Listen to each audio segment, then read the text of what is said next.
The paper shook in Florence Covington's hands like a living thing, like something that wanted to sting her, and she read the words for the fourth time because the first three had not fully broken her the way she suspected this fourth reading would finish the job entirely. Final notice of debt collection. Failure to remit the outstanding balance of $412 to the Harlan County Land and Trust by the first day of October, 1883, will result in immediate foreclosure proceedings against the property known as the Covington Farm, Lot 7, Brush Creek Road, Harlan County, Kansas. October 1st. 6 weeks away. Florence set the paper on the kitchen table and pressed both palms flat against the worn pine surface, and she breathed through her nose the way her mother had taught her to breathe when the world pressed in too close. The kitchen smelled of dried corn and wood smoke and something faintly sweet, the last of the summer peaches she had put up in jars 3 weeks ago, and the smell of those peaches felt like a betrayal right now, like a mocking reminder that summer was dying, and she had not yet found a way to save anything. $412. Her father had borrowed it in the spring of 1881, when the late frost took his wheat crop before it could be harvested, and he had intended to pay it back from the harvest of '82. But then Elias Covington had fallen from the roof of the barn in July of that year while replacing shingles in the July heat, and he had died 3 days later without regaining consciousness, and Florence had buried him next to her mother on the east side of the property, under the cottonwood tree. And she had been 26 years old and suddenly, devastatingly alone. That was 14 months ago. 14 months in which she had learned to do everything herself, to drive the mule, to mend the fence line, to negotiate with the grain buyer in Caldwell, to wake before dawn every single day and work until her hands bled and her back screamed and her eyes burned. 14 months in which she had told herself every single morning that this was survivable, that her father had not built this farm from nothing on the Kansas prairie only to have it swallowed by a bank. And now she had one harvest left to pay what was owed, and the summer had been dry enough to make her stomach hurt when she walked the wheat fields, and the stalks stood a little shorter than they should, and she had been calculating and recalculating numbers in her head since dawn, and no matter how she arranged those numbers, they did not add up to $412. The knock at the door was 3 solid raps, unhurried, not demanding but not tentative either, and she knew who it was before she opened it because there was only one person in Harlan County who knocked on her door like they had every right to be there, and absolutely no expectation that she would be pleased to see them. Martin Rhodes. He stood on her porch with his hat in his hands, which was unusual, because Martin Rhodes was not a man who removed his hat easily. He was 31 years old and built like the Kansas land itself, broad and solid and unapologetically present, with dark hair that needed cutting and gray eyes the color of the sky before a storm, eyes that had a habit of seeing exactly what you did not want seen. He had been her neighbor since before her father died. His property, the Rhodes Creek Ranch, shared her eastern fence line for nearly 2 miles. "I heard about the notice," he said. Florence felt the cold settle into her chest. "News travels fast. Harlan is a small county."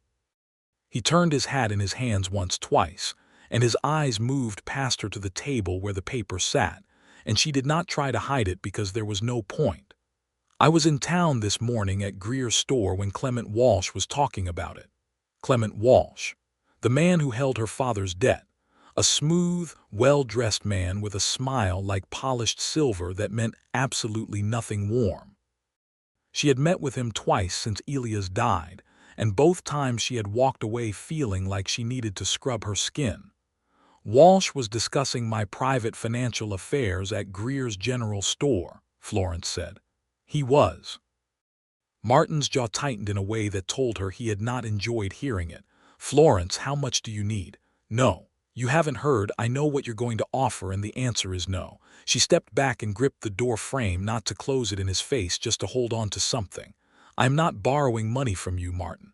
He met her eyes and did not flinch. "I wasn't going to offer a loan," she blinked. "Then what?" "I was going to offer labor, my hands and my equipment. My horse team for your harvest. I've got 3 men working for me right now, and the wheat on my north property came in already, 2 weeks ago, so they are available." He paused, and something in his expression shifted, something careful and deliberate covering something she could not quite read. "Let me help you bring in your crop, Florence. All of it as fast as possible so you can get to market before the other farms flood the buyer. Better price, faster money, enough to pay Walsh and have something left." She stared at him for a long moment. The late August wind moved through the grass behind him, and somewhere out beyond the barn her mule, Prudence, made a low, unhappy sound. "Why?" she asked. The word fell between them like a stone into still water. Martin held her gaze, and there was something in those storm-gray eyes that he did not offer her the full answer to, not yet, not today. "Because your father was a good man and he was kind to me when I came to this county with nothing," Martin said quietly. "And because I am your neighbor. That's reason enough." Florence Covington had been on her own for 14 months, and she had learned, sharply, and at some cost to her pride, the difference between help she could afford to refuse and help she could not. She looked at the letter on the table. She looked at the man on her porch. "All right," she said, "but we do this as a business arrangement. I will pay your men a fair day's wage once the crop is sold." "That's acceptable," he said, and he put his hat back on, which meant the conversation was settled. She had not expected him to bring all of it, the full force of his attention and his energy and his capacity for work. She had expected some help, a half measure, something polite that she could manage without feeling entirely undone.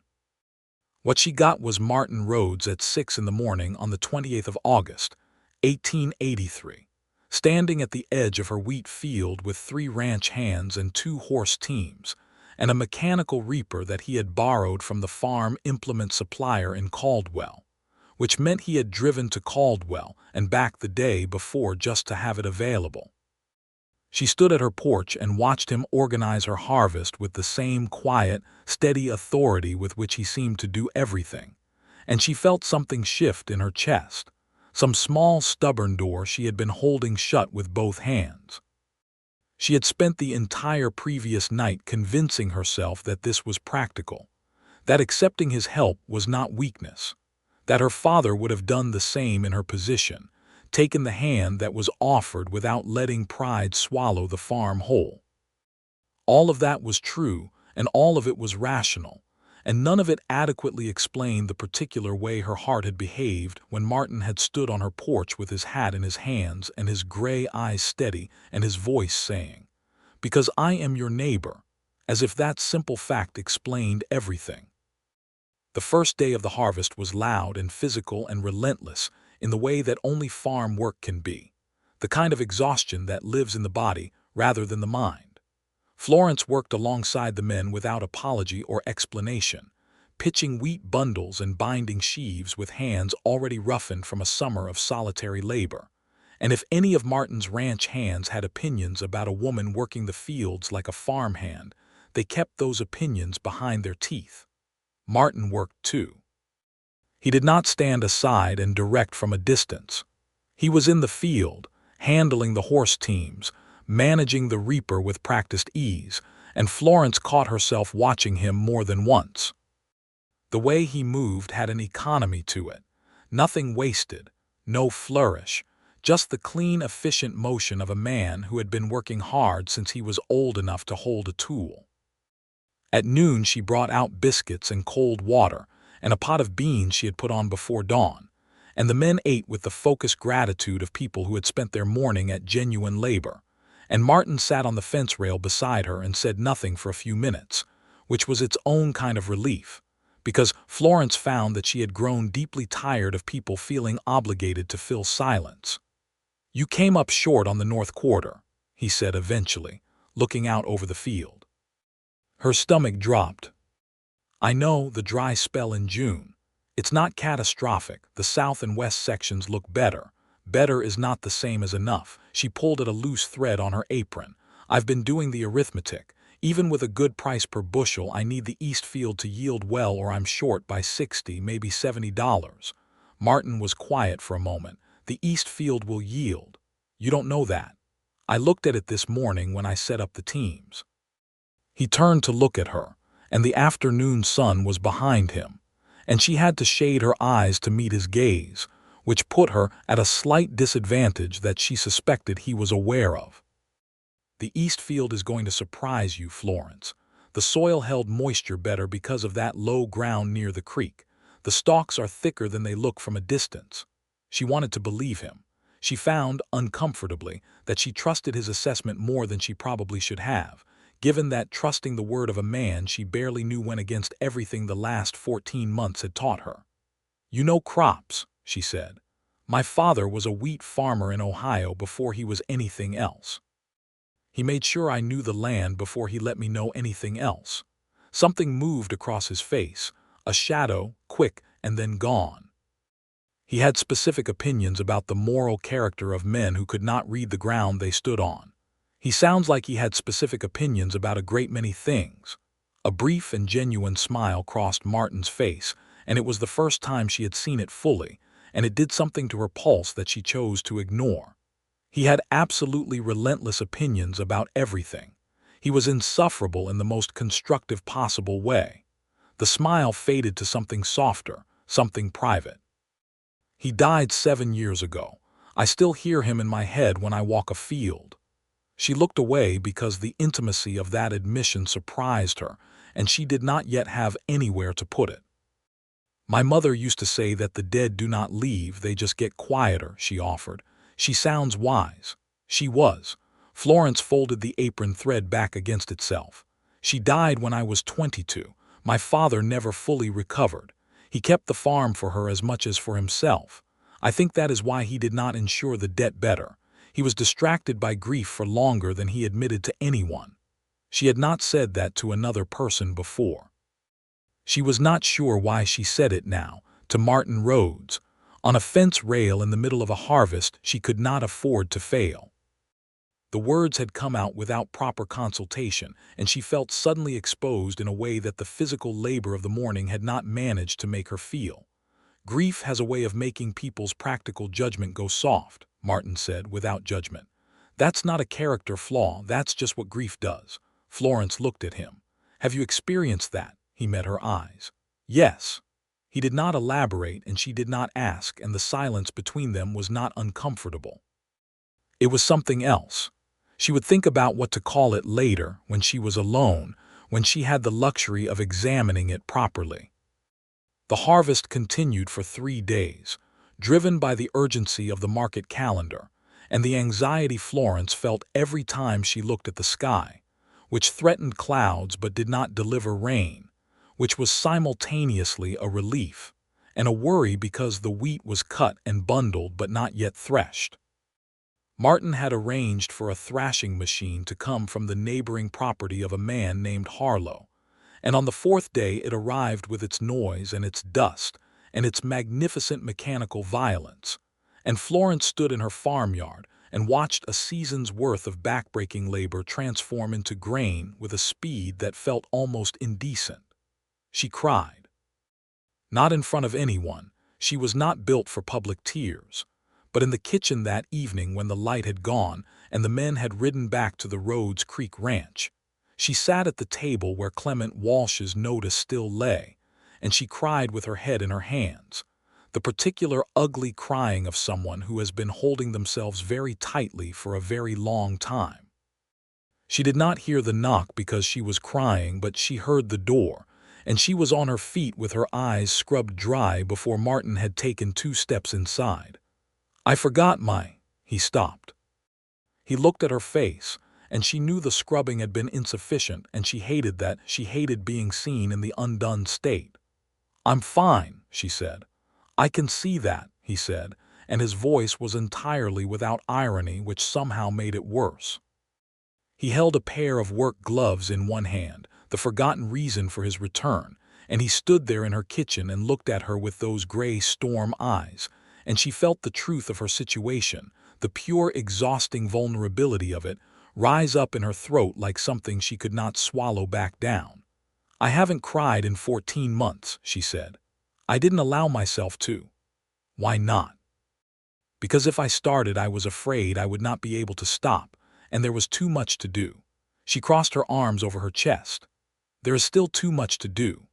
Martin set his work gloves on the table. He crossed the kitchen without hurry, and he took her by the shoulders with both large, careful hands, not pulling her toward him, just holding her there, and his grip was steady and warm and real in a way that the last 14 months had been almost entirely without. "You have done something extraordinary," he said. "Not many people could have kept this farm running alone for as long as you have. What you've done here is not small, Florence." She looked up at him. He was close enough that she could see the fine lines at the corners of his eyes and the faint scar that ran through his left eyebrow, an old scar, healed pale, whose story she did not know. "It doesn't feel extraordinary," she said. "It feels like surviving. Sometimes surviving is the extraordinary thing." His hands were still on her shoulders, warm and solid, and she was aware of them with an intensity that she recognized as dangerous, as the kind of awareness that could become something complicated if she did not manage it carefully. "You are going to be all right, Florence. The grain looks good. The market in Caldwell is fair this week. We'll get a good price." She said softly. He seemed to realize what he had said. Something shifted in his expression, something that might have been vulnerability if it had belonged to someone less composed. His hands dropped from her shoulders and he stepped back one careful step. "You," he corrected, but she had heard it. She had heard the "we" and she stored it somewhere she could not quite examine yet, somewhere alongside the way he had said, because "I am your neighbor," as if it explained everything. The grain sale was conducted on the 6th of September, 1883, at the Caldwell market, and Florence drove her loaded wagon through the gates of the grain buyer's yard with Martin riding alongside on his bay horse, and the number she needed to clear playing on a continuous circuit in her mind. The buyer's name was Augustus Pruitt, a heavy, fair-dealing man with an impressive mustache and a reputation for honest scales, and he weighed her grain with the methodical care of a man who took his profession seriously. When he read her the total, Florence counted it twice against the number in her head. She was $11 short of $412. The bottom fell out of her stomach. She stood very still while Pruitt looked at her with professional sympathy, and she did the arithmetic one more time because perhaps she had misheard. But she had not misheard, and the arithmetic was the same. And she was $11 short of what Walsh required, and Walsh had made it perfectly clear that partial payment would not prevent foreclosure proceedings. She drove back toward Harlan County in silence, and Martin rode beside her in silence, and the silence was different from the comfortable silence of the fence rail at noon. This was the silence of a problem that had no immediate solution. "I have $11, Martin said. "No, Florence." I said no. She kept her eyes on the road, on the ears of the mule, on the brown, dry Kansas grass rolling past on either side. "I will not take your money. I told you at the beginning this was a business arrangement, and your business arrangement has a gap of $11 between you and losing everything your parents built." His voice was patient, but there was something underneath it now, something with an edge. "I am not going to sit here and watch Walsh take your farm over $11. It is not your decision." "No, it isn't."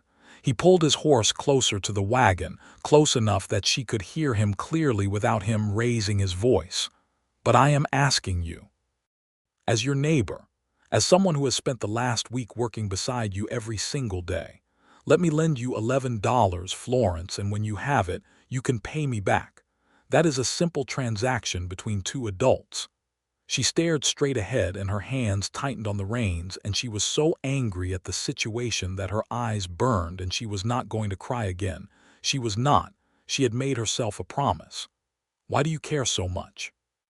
she asked, and the question came out rougher than she intended, more demanding, with an edge of something she did not name because she was not ready to name it. You have done more for me in 1 week than anyone in this county has done in 14 months. I need to understand why." The silence after that question was long enough that she turned to look at him. Martin was looking at the road ahead with an expression she could not parse, something controlled and complicated, and she waited. "Your father came to my property in the winter of 1881, he said. "I had been here 18 months. I had the land but not much else. The first winter I had come through badly, and the second was starting the same way." He paused.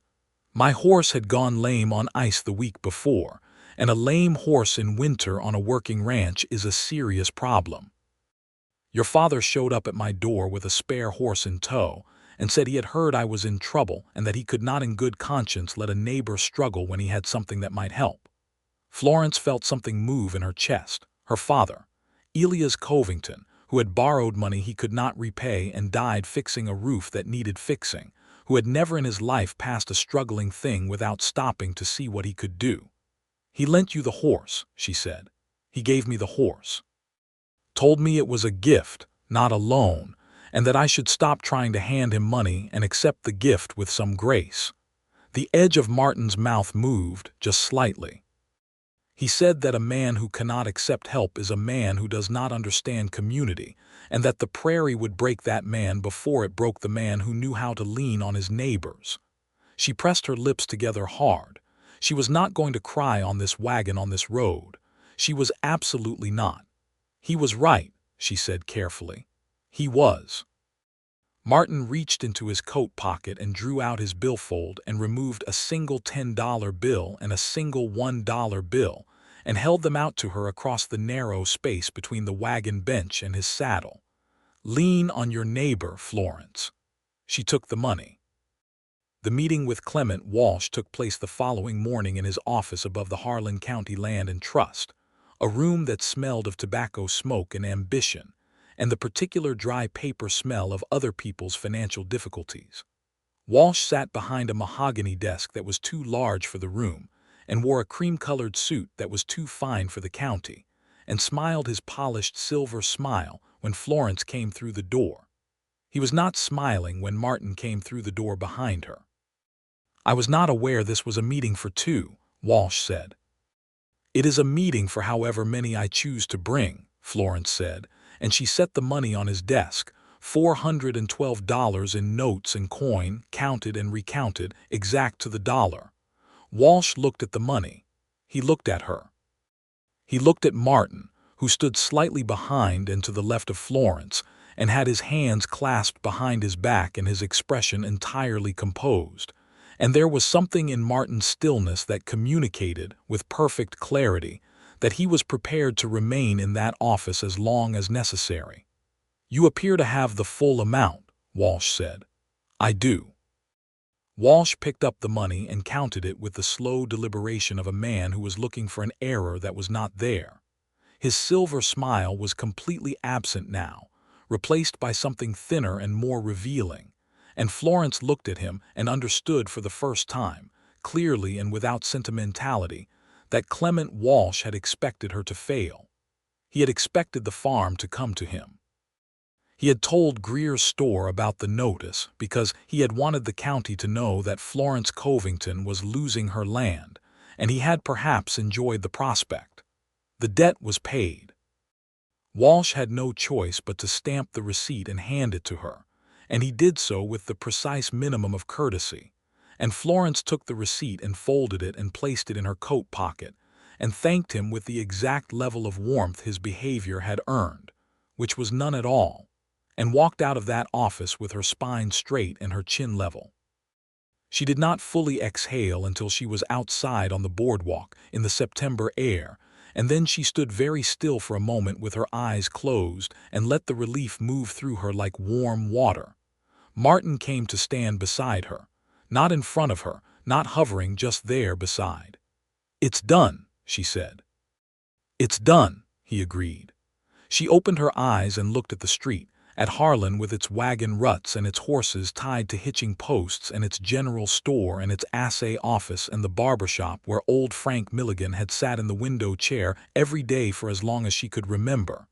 And it looked like itself, ordinary and dusty and real, and she was still a part of it, and her farm was still hers. She turned to look at Martin, who was looking at the street with the same quiet attention she was. "Thank you," she said. He looked at her. "You did the work. Not alone." He held her gaze for a moment, and something passed between them, some unspoken recognition. And then Martin looked away in the direction of the street again, and she was both relieved and disappointed by the look's ending. They rode back to the farm in a different silence than the day before, easier, lighter. A silence that had room in it for thought, and for the particular awareness that Florence was trying not to examine too closely, the awareness of his proximity, his profile against the September sky, the way his hands held the reins with easy confidence.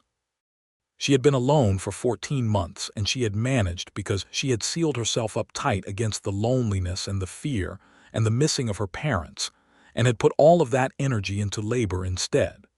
And now, in the space of 1 week, this man had arrived at her harvest with his horse teams, and his steady presence and his story about her father and his $11, and the sealed place was not as sealed as it had been, and she was not sure how she felt about that. She was, in fact, quite certain that she was terrified, not of Martin, of what it would mean to stop being sealed, of what it would cost to want someone to stay. In the weeks that followed the harvest and the debt payment, the rhythm of Florence's days returned to something approaching normal, the smaller labor of the off-season, mending and preserving and preparing the soil and the equipment for the following year. But the rhythm had changed in a way she could not quite articulate, because Martin Rhodes had become a presence in it where he had not been before, not a constant presence. He did not impose himself. But he stopped by with some frequency, sometimes on a specific errand, to return a tool she had lent, to report on conditions along their shared fence line, to ask whether she had heard about the planned changes to the grain market in Caldwell that some of the other county farmers had been discussing. Sometimes he stayed for coffee. Sometimes he brought things, a haunch of venison from a successful hunt, a bag of dried beans his cook had overordered, once a small sack of peppercorns with no explanation other than a shrug that suggested peppercorns were simply something he had acquired in excess. Florence accepted these visits with the measured, careful attention she gave to anything that had the potential to upset her balance. She also, increasingly, looked forward to them with an intensity she found alarming. She had not had time for this, not in the last 14 months, not in the years before that when she had been entirely absorbed in the farm and the slow grief of watching her mother decline, and then the sudden shock of her mother's death, and then the quiet gathering of her father's sorrow, and then his sudden violent death on a July day. And all of that had been so consuming that she had been something like a person-shaped machine, functional and purposeful, running on duty and determination. Martin Rhodes sat in her kitchen and drank her coffee and told her about conditions on his ranch and asked about her plans for the south field in the spring, and she sat across from him and felt, for the first time in a very long time, like a person rather than a machine. It was on an evening in late September that she asked him about the scar through his eyebrow. She had thought about asking for weeks. It seemed too personal, and yet they had been having personal conversations in small increments since the fence rail at noon, and she found she needed to know. He was quiet for a moment, and she thought perhaps she had overstepped, and then he said, "There was a man named Garrett Cole." She waited. "I came to Kansas from Ohio in 1879. I had money, not a great deal, but enough to buy the land and start the ranch. Another man knew I had that money, a man I had been foolish enough to consider a friend." Martin turned his coffee cup in his hands. "He had a partner. They attempted to rob me on the road between Caldwell and here 3 weeks after I arrived. I was carrying the purchase money for the land." He touched the scar briefly, unconsciously. "The knife was intended to do more than this. I was fortunate. I got away because my horse was faster than his."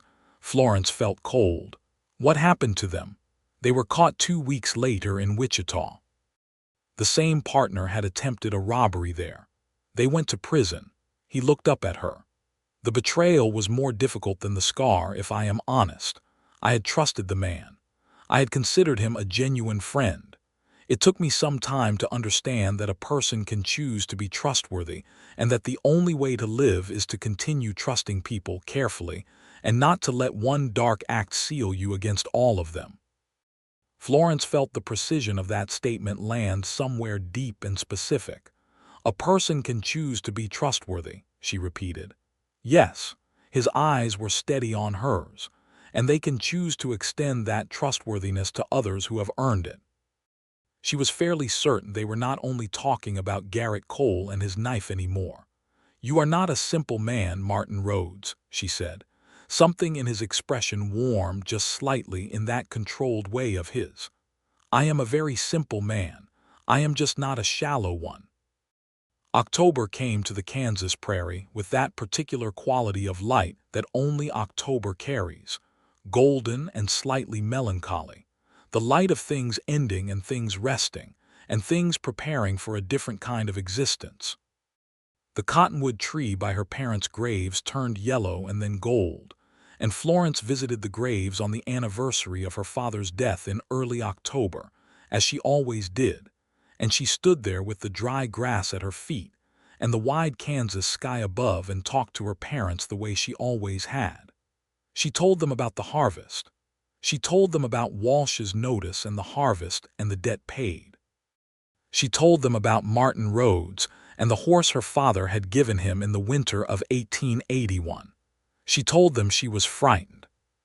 She told them she had not been frightened of a person in a long time, because you could not be frightened of a person unless you cared what they did, and she had not cared what anyone did in 14 months because caring was a kind of exposure she could not afford.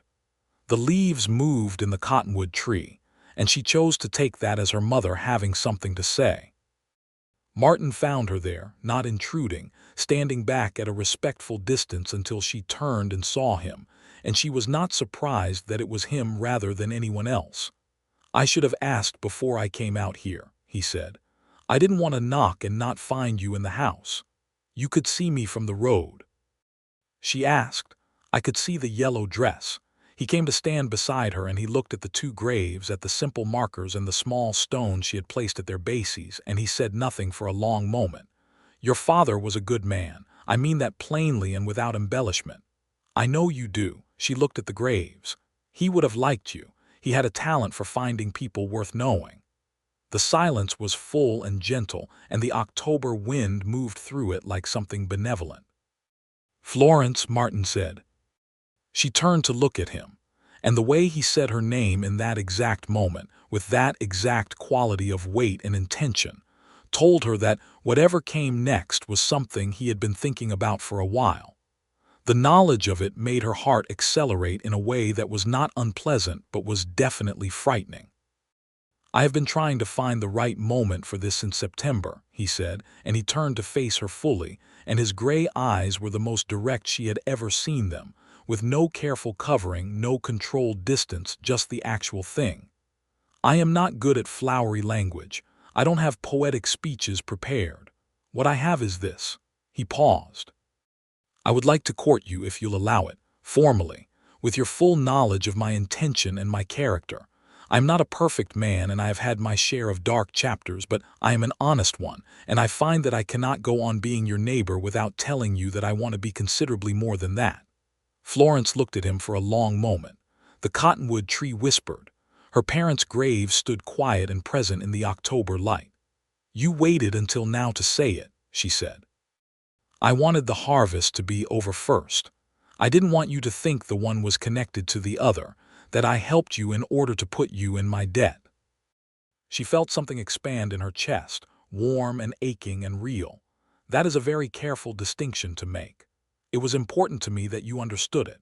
She turned to look at the graves again, at the simple fact of her mother and her father, at the 14 months of solitude and labor and sealed-up longing, and she made a decision that felt strangely like the easiest thing she had done since before her father died.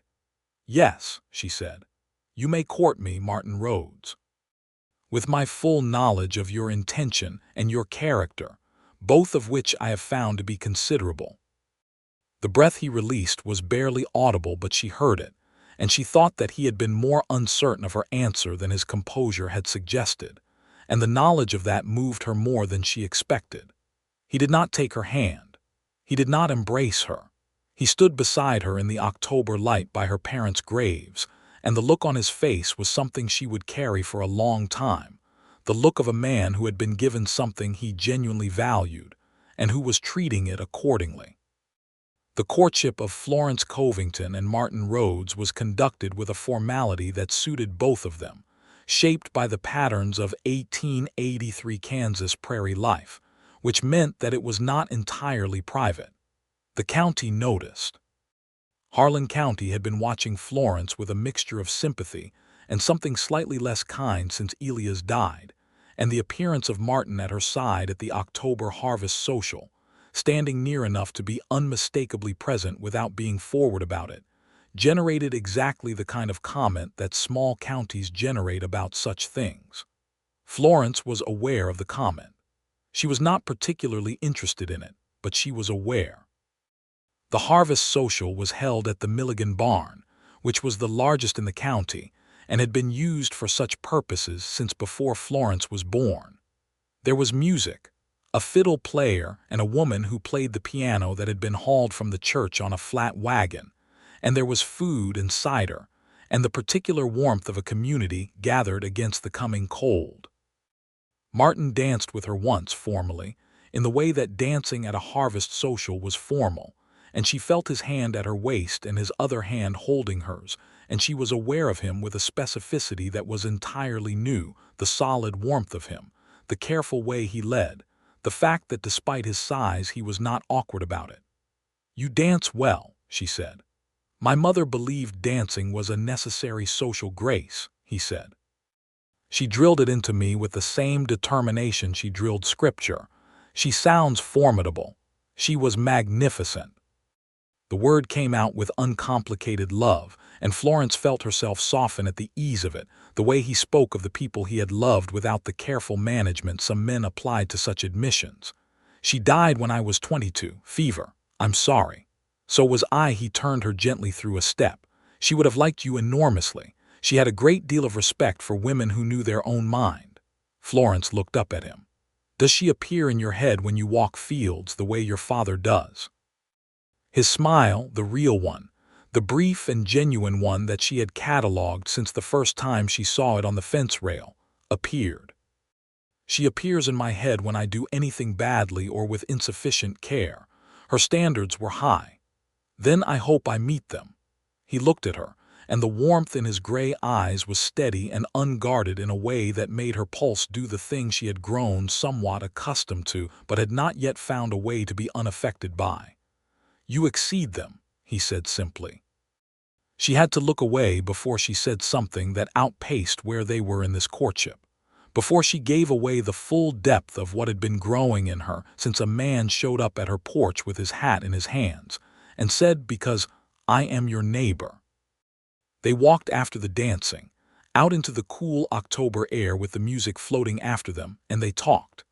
They talked about Ohio, where he had grown up, and about Harlan County, which she had grown up in, and about the differences and the similarities between a childhood on the Kansas prairie and a childhood in the Ohio River country. They talked about the land, which was the language they both thought in, the language of seasons and soil and water and weather. They talked about what they hoped for, in the careful way that people who have experienced loss talk about hopes, with appropriate acknowledgement that hope does not guarantee. Martin hoped to expand the Rhodes Creek Ranch.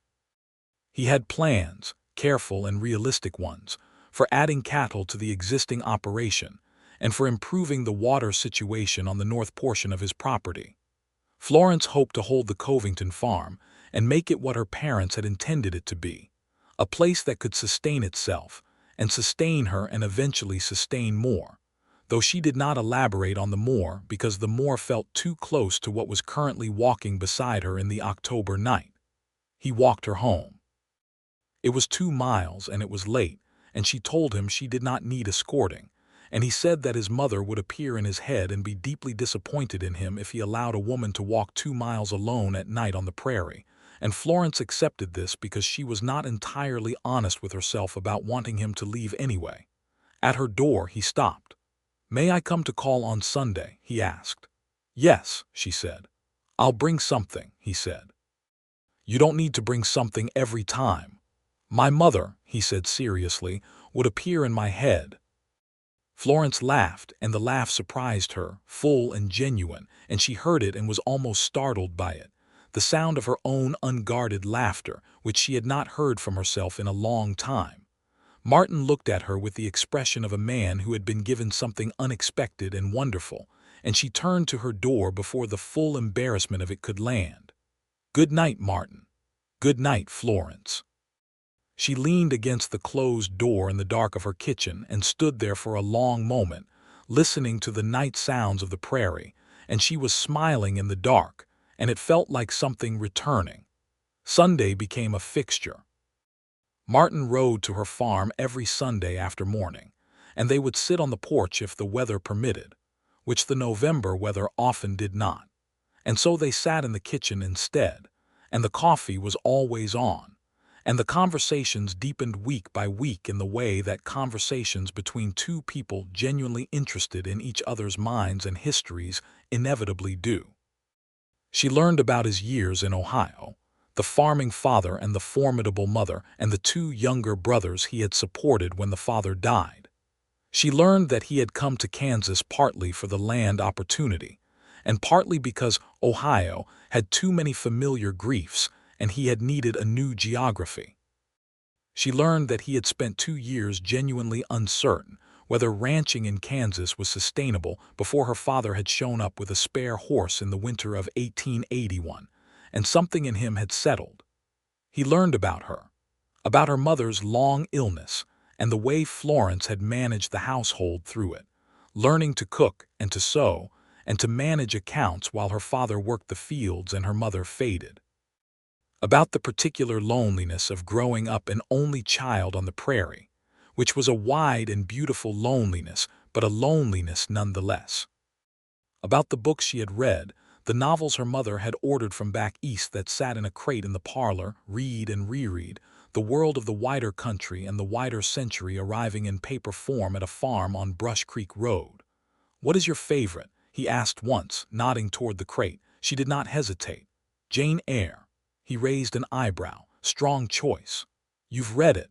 My mother had very specific opinions about the education of her children, including her son.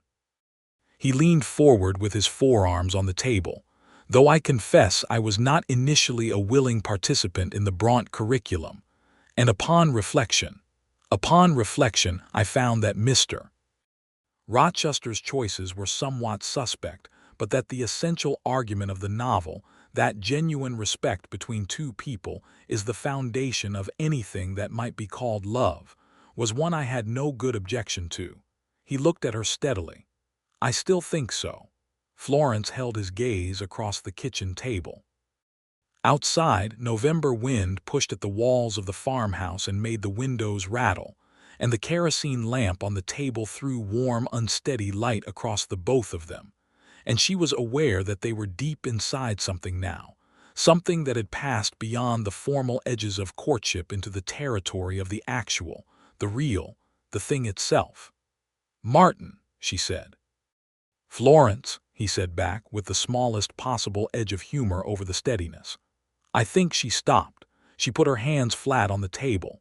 "I have been frightened of this, of you specifically, of the fact that I had managed to be entirely sufficient to myself for 14 months, and then in the space of 1 week you arrived and I was no longer sufficient to myself, and that frightened me enormously because sufficiency had been the thing keeping me together." He was very still. "I am less frightened now," she said. "I have had some weeks to examine the evidence, and I believe that what I am experiencing is not a threat to my sufficiency, but rather an addition to it. That the we you said in Caldwell was not a thing that diminished me, but a thing that—" She stopped again. She was not accustomed to making declarations. She was making this one anyway.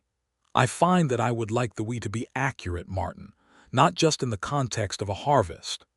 The silence lasted 3 full heartbeats, and she was aware of every one of them. Martin stood from his chair and came around the table, and she stood because she did not want to be sitting for whatever came next, and he stood very close to her in the lamplight with his gray eyes entirely unshielded, and his expression full of the actual thing, the real thing, the thing that made her heart do what it had been doing for 2 months despite her best efforts at management. He took her hands, both of them in both of his, and the warmth of his hands was steady and sure. "I have been in love with you since approximately the 2nd day of the harvest," he said. "When you came out at noon with biscuits and cold water and worked harder than any of my ranch hands, and then sat on the fence rail and talked about your father with a grief so honest it made the air different. I have been trying to say that in a way that was not frightening, and I am not sure I have succeeded." Florence looked at him for one long, complete moment. Then she leaned forward and kissed him, which was not the formal progression of 1883 courtship conventions, and she did not care one whit about that, and his hands held hers tighter as she did, and the lamp flickered in the November wind, and outside the prairie was cold and wide, and the cottonwood tree by her parents' grave stood bare and patient in the dark. When she pulled back, his expression was one she would carry for the rest of her life. "That was not frightening," he said quietly. "No," she agreed, "it was not." He brought her hands to his mouth and pressed a kiss to her knuckles, formal and warm, and she felt the gesture as both tender and deliberate, the act of a man who meant what he did. They were married in the spring. The wedding was on the 23rd of April, 1884, at the small church in Harlan, and half the county came, because Florence Covington's story had moved through the county in the way that real stories move, and people wanted to see its good ending. Her father's friends were there, the older farmers who had known Elias Covington and who shook her hand and told her he would have been proud, and she believed them completely. Martin stood at the front of the church in the dark suit he had bought in Caldwell, which fit him well, and he watched her walk toward him with an expression that she caught through the gauze of her mother's wedding veil and understood with perfect clarity. He was not performing. He was not showing the county a Martin Rhodes who was acceptable and appropriately emotional for a wedding. He was standing there being genuinely, transparently, and completely himself, and he was watching her come toward him the way a man watches the thing that he has waited for long enough that its arrival still surprises him. The preacher said the words and they said their words back, and when he said she could be kissed, Martin took her face in both his hands and kissed her with a gentleness that had the whole back half of the church making sound, and she heard none of it. After the ceremony, outside in the April sun, Martin's 3 ranch hands, the same men who had worked her harvest, came to congratulate them, and the oldest of them, a weathered man named Ira who had worked for Martin since the early days of the ranch, shook Martin's hand and then took Florence's and said, "He worked harder in those 5 days of your harvest than I have seen him work in 4 years. And he was whistling. He never whistles." Florence looked at her husband. "You were whistling during my harvest." Martin looked at Ira with an expression of entirely composed betrayal. "Thank you, Ira." "Any time," Ira said cheerfully and walked away. Florence laughed, full and open in the April sunshine, and Martin watched her laugh with that expression she had catalogued. And then he laughed too, and it was the first time she had heard him laugh freely, without management, and it was a good sound, low and real, and she filed it next to the other things she was keeping. They went home to her farm. Martin had moved some of his belongings to the farmhouse in the weeks before the wedding, the practical necessities of a man integrating his life into an existing household, and he had done it with the same careful, unimposing quality with which he did everything, asking where she wanted things, accommodating her existing arrangements without overriding them. He had hung a photograph on the parlor wall, a photograph of his parents taken in Ohio before they died, and she had stood and looked at it for a long time, at the severe and dignified woman who was clearly the source of Martin's bone structure, and the solidly built man who was clearly the source of his capacity for work. And she had gone and gotten her mother's small portrait from the bedroom and hung it beside it without asking. And Martin had looked at the two photographs side by side on the parlor wall and said nothing. But the nothing he said contained a great deal. The first full year of their marriage was the year Florence Covington Rhodes learned what it meant to not be alone. Not in the simple logistical sense, though the practical difference was enormous, the having of another pair of hands for the 1,000 daily necessities of farm life, but in the deeper sense, in the sense of having another mind engaged with the same problems, another person to think through the questions of soil and market and weather, and the slow strategic planning that farming required. Martin was a partner in the fullest meaning of the word, not someone who took over the farm, but someone who joined it, who brought his knowledge and his energy to what she had built and contributed to it without diminishing her claim to it. They were still two farms, technically. The Covington farm and the Rhodes Creek ranch shared a fence line but remained separate properties, and Martin managed both with organized efficiency, employing Ira and the other hands on the ranch side while he worked the farm side with Florence. He proposed after the first summer that they should integrate the properties legally, that combining them made practical and financial sense, and Florence agreed to this with one condition. "The farm keeps its name," she said. "Covington Farm. Whatever we do with the legal documents." He looked at her with complete understanding. "Of course it does," he said. She signed the papers knowing that he had not considered any other outcome. In the winter of 1884, Florence learned she was expecting a child. She told Martin in the kitchen on a December evening when the snow was coming down outside and the stove was warm and the lamp was bright, and she watched his face go through a sequence of expressions that included, in rapid succession, absolute stillness, something very like shock, and then a warmth so complete and unguarded that she felt it like something physical. He stood from his chair. He came to her. He put his arms around her carefully, as if she had become suddenly delicate, and she laughed against his shoulder. "I am not fragile," she said. "I know you are not," he said into her hair. "I am being careful because I want to be careful. It is not the same thing as thinking you are fragile."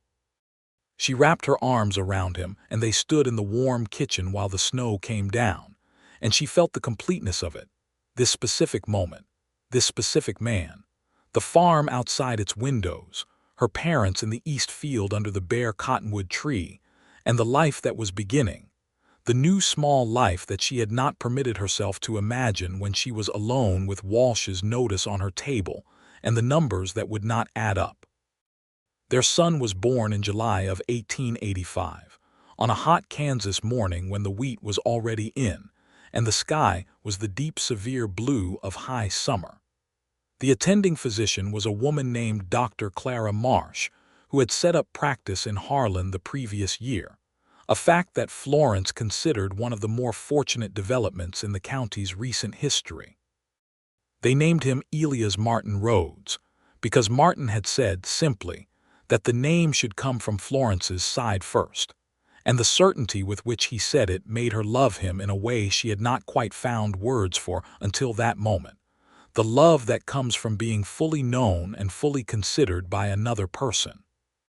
Martin held Elias Martin Rhodes with the concentrated attention of a man determined to do a thing correctly, and the poorly concealed awe of a man who was understanding, in real time, that correctly was not actually the operating standard in this particular situation. He looked up at Florence over the baby's head with an expression that she had no previous category for, something more open than anything she had seen from him, something that had no careful edges at all. "Hello," he said to the baby, quietly and entirely seriously. Florence watched from the bed, tired and warm and deeply content in a way that had the quality of something permanent. Little Elias was a loud and determined baby who slept in infrequent intervals and had a powerful opinion about everything and an early habit of fixing adults with a dark-eyed stare of frank evaluation that was so clearly his father's mannerism in a tiny face that Florence caught herself laughing about it at least twice a day. Martin took to fatherhood the way he took to everything he chose to do, with full attention and genuine engagement, and no pretense that he knew how to do it before he learned. He read about it. He asked Dr. Marsh questions. He sat with Elias at night when the baby would not sleep, walking the kitchen in the dark, speaking quietly in a low, continuous murmur that Florence sometimes lay in bed and listened to without him knowing. The sound of her husband talking softly to their son about wheat yields and Ohio childhood, and the moral character of men who could read the ground they stood on. And she pressed her face into the pillow, and was so grateful for her life that it felt like a kind of pain. Clement Walsh left Harlan County in the spring of 1886. The circumstances of his departure were not entirely clear, but involved some manner of difficulty with the Kansas Regulatory Authority for banking practices, and a number of complaints from other county residents that had accumulated over several years. Florence heard about it from Greer's store, the same location where Walsh had once discussed her financial difficulties over the counter, and she considered the symmetry of that for a moment, and then went back to her shopping. Martin, when she told him, said only "good," with a finality that closed the subject entirely. The Covington farm thrived. Not without the ordinary struggles of prairie farming, the unpredictable seasons and the market fluctuations, and the perpetual negotiation with weather and soil and circumstance that defined agricultural life in 1880s Kansas. But it thrived because Florence and Martin were both the kind of people who faced their problems directly and together, who did not let the sealed-up loneliness of difficulty fester into something that separation made worse. They argued sometimes because they were two people with strong opinions and genuine investment in the outcome of their decisions, and their arguments had the quality of two intelligent people working out a complicated problem from different angles rather than the quality of a fundamental incompatibility. Martin's arguments were calm and logical and occasionally infuriating in their patience. Florence's were direct and comprehensive and occasionally infuriating in their accuracy. They generally arrived at the right answer eventually, and the arriving was not unpleasant, and afterward there was always the kitchen and the coffee and the particular warmth of two people who have known each other long enough to disagree without fear.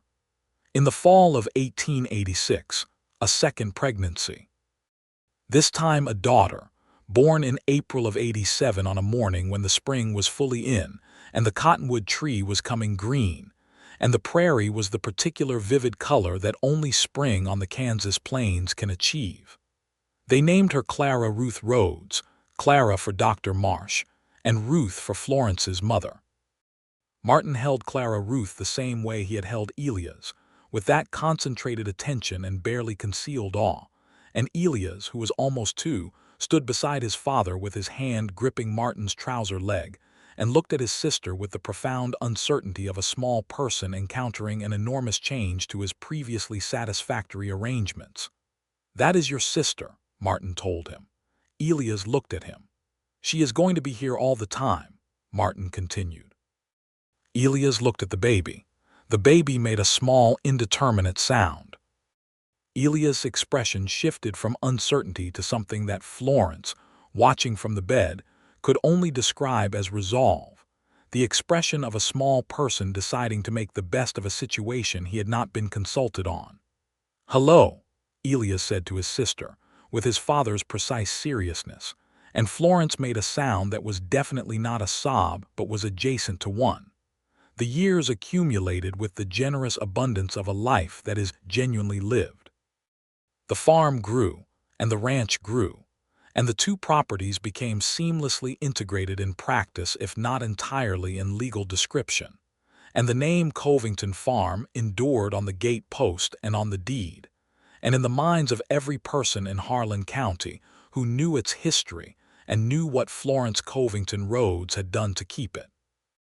Martin built a porch on the south side of the farmhouse in the spring of 1888, a wide, deep porch that faced the wheat fields, because Florence had mentioned once, 2 years earlier, that she had always thought the farmhouse should have a better view of the fields in the morning light, and Martin had apparently stored this information until he could act on it. And he built the porch with Ira's help over the course of 3 weeks in March, working in the cold because he wanted it ready for the spring. She came around the house on the morning he finished it and stopped and stood and looked at it. "You remembered," she said. "I remember everything you tell me," he said, and it was not a declaration. It was just a simple statement of fact, and somehow that made it more. She sat on that porch on the first warm morning of April and drank her coffee while the wheat fields caught the early light and Elias ran in the yard below, and Clara Ruth slept in the cradle that Martin had carried outside, and the cottonwood tree was going green again, and the sky was the infinite pale blue of a new season. Martin came and sat beside her, his own coffee in hand, and they watched the morning together without needing to say anything about it. And the ease of that silence was the most complete thing Florence had ever experienced, the ease of two people who had found in each other the specific presence that made the world make sense. "Martin," she said, not because she needed to say anything in particular, just because she wanted to say his name in the morning on the porch he had built her. He looked at her. "Florence." She leaned her head against his shoulder, and he put his arm around her. And the wheat moved in the morning wind in the fields that had once been all she had to hold against the dark, and now they were one part of a life that held so much more. She thought about the woman who had stood in this kitchen 14 months after her father died, with Walsh's notice shaking in her hands and numbers that would not add up and the sealed-up loneliness of managing everything alone. She thought about that woman with a tenderness she had not been capable of at the time, when she had been too inside the difficulty to look at it with any generosity. That woman had done something extraordinary. She had held on. She had accepted help when accepting help was the courageous choice rather than the easy one. She had opened the door of her sealed-up heart to the man who knocked on her porch with his hat in his hands and his gray eyes steady, and his simple declaration that he was her neighbor and that was reason enough. It had been reason enough. It had been, in fact, the beginning of everything. In the autumn of 1889, on the anniversary of the harvest, Florence stood at the edge of her wheat fields on a September morning with her husband beside her and her son running between the stubble rows and her daughter in her arms. And the sky was the gold and blue of a Kansas September, and the Covington farm was entirely, irrevocably, and permanently hers. Not just hers, theirs. That was the word she had been waiting for, the word that had been coming since a man said "we" in a market town, and then corrected himself because the time was not yet right. It had been right for a long time now, and it was right this morning, and she suspected it would continue to be right for all the mornings that were coming. Theirs. "What are you thinking?" Martin asked. She turned to look at him, at the familiar face, the gray eyes, the fine lines that were deepening at their corners, the scar through his left eyebrow whose story she now knew by heart, the face of a man who had become as essential to her as the ground she stood on. "I am thinking about 1 year a long time ago, when I had one harvest left to save this farm," she said, "and how I did not face it alone." He looked at her, and the expression was one she had catalogued 100 times and would catalog 100 times more, the expression of a man looking at the thing he valued most in the world, the expression that had no careful edges. "You never will again," he said, simply, as a fact. She reached out and took his hand, and they stood together in the September morning on the prairie that had been the whole world of her necessity and had become the whole world of her joy. And the wheat stubble shifted in the wind, and the sky was enormous and clean, and everything was exactly as it should be. In the spring of 1891, a third child arrived, a second son, and they named him James Elias Rhodes, after Martin's father, whose opinions about moral character and reading the ground you stood on had traveled from Ohio to Kansas in the heart of his son, and had helped build something worth building. James Elias was born loud and immediately decided, like his brother before him, that the world was a place of active interest requiring his constant engagement. Clara Ruth, who was 4, surveyed her new brother with the considering expression she had inherited from her father and the practical directness she had inherited from her mother, and said that she supposed he would do. Elias, who was 6 and had his father's bone structure and his mother's eyes, put his hand very gently on his baby brother's head and looked up at Martin with an expression that communicated without words that he understood the weight of being the first and therefore the standard. "He will need us," Elias said. "He will," Martin agreed. "Then we will be there," Elias said, with the same simple finality with which his father was in the habit of stating things that were, to his mind, settled.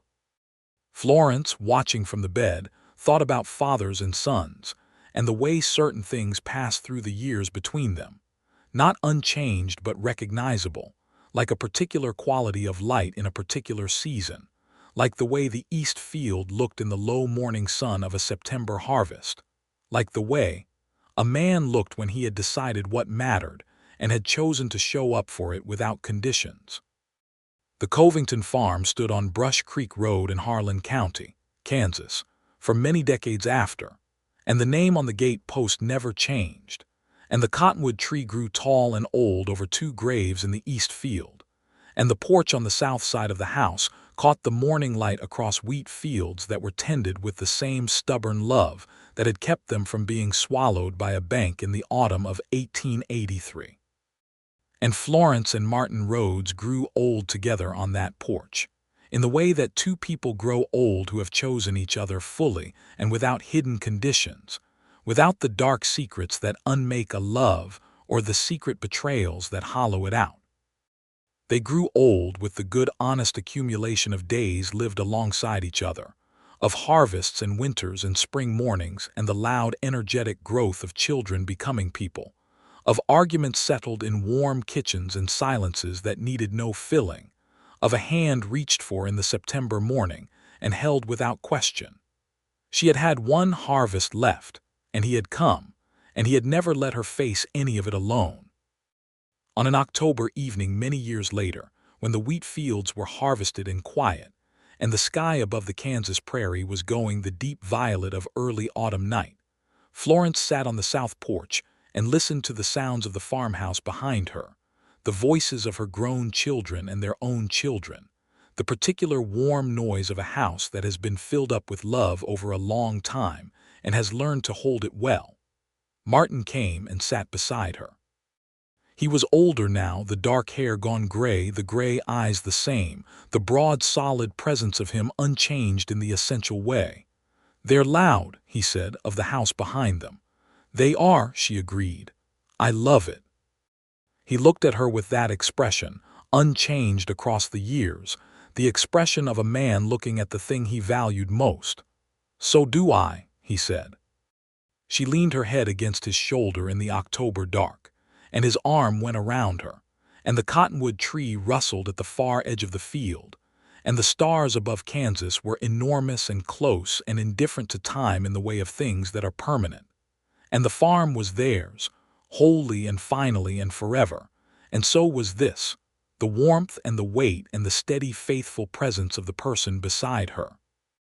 The neighbor who had knocked on her door with his hat in his hands and stayed for the rest of his life. She closed her eyes and breathed the October air, the dry grass and the distant wood smoke and the faint sweetness of the last of the season's harvest, and she was grateful, the complete uncomplicated gratitude of a woman who had been given exactly enough and had recognized it clearly and had held on to it with both hands. The prairie was wide and the sky was deep and the years were good, and Florence Covington Rhodes had not faced a single one of them alone.